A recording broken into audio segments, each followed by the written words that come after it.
MP की सियासत में फिर से पोस्टर वॉर शुरू हो चुका है। इस बार पोस्टर वाली सियासत को अंजाम दिया है पूर्व कैबिनेट मंत्री जयवर्धन सिंह के समर्थकों ने। इस पोस्टरबाजी की वजह से कांग्रेस बेवजह विवादों में आ गई है। सवाल उठने लगे हैं कि सत्ता हाथ से छिटकने के बाद भी कांग्रेस नेताओं की आपसी खींचतान आखिर क्यों खत्म नहीं हो रही है।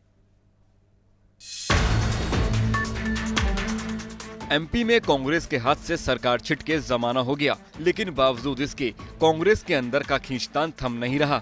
जी हां, एमपी की सियासत में फिर पोस्टर वॉर शुरू हो गया है।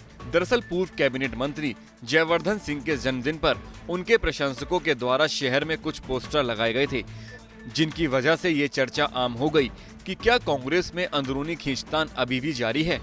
इन पोस्टरों पर युवा शक्ति को कांग्रेस की शक्ति करार दिया गया था और जयवर्धन को भावी मुख्यमंत्री बताया गया था। विवाद बढ़ा तो पोस्टरों को हटा दिया गया, लेकिन तब तक अंदर की खींचतान बाहर आ चुकी थी।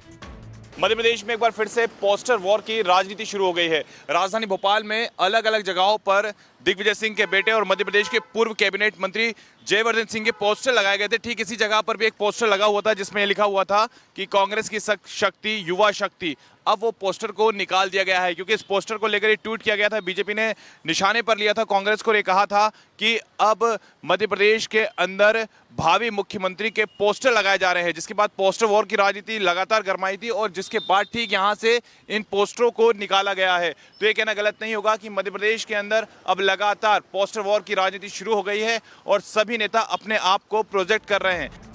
कांग्रेस फिर अपनों की ही वजह से अनचाहे विवादों में घिर चुकी है। बीजेपी ने भी जयवर्धन सिंह के समर्थन में लगाए गए पोस्टरों के बहाने कमलनाथ पर निशाना साधा है।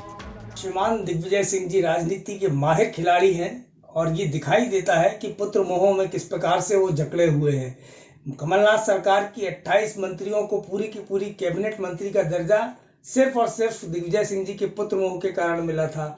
आज जिस प्रकार से पोस्टर लगे हैं, ये दिखाई देता है कि दिग्विजय सिंह जी सत्ता प्राप्ति के लिए किस प्रकार के षड्यंत्र और प्रपंच रचने में माहिर व्यक्ति हैं।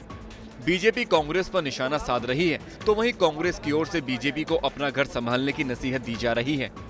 भारतीय जनता पार्टी अपना घर संभाल नहीं पा रही है और कांग्रेस पार्टी की चिंता कर रही है। शिवराज सिंह चौहान जी देश के सबसे कमजोर मुख्यमंत्री साबित हुए हैं। 100 दिन तक मंत्रिमंडल नहीं बना पाए। 100 दिन के बाद मंत्रिमंडल बना तो 14 पूर्व विधायकों को मंत्री बनाना पड़ा और 10 दिन के बाद भी विभागों का वितरण नहीं हो पा रहा है। कांग्रेस की ओर से सफाई दी जा रही है, बीजेपी और शिवराज पर ही निशाना साधा जा रहा है। लेकिन इस बीच कांग्रेस नेता जरूर सवालों में हैं, क्योंकि इसी आपसी खींचतान की वजह से कांग्रेस के हाथ से मध्य प्रदेश की सियासत निकल गई थी।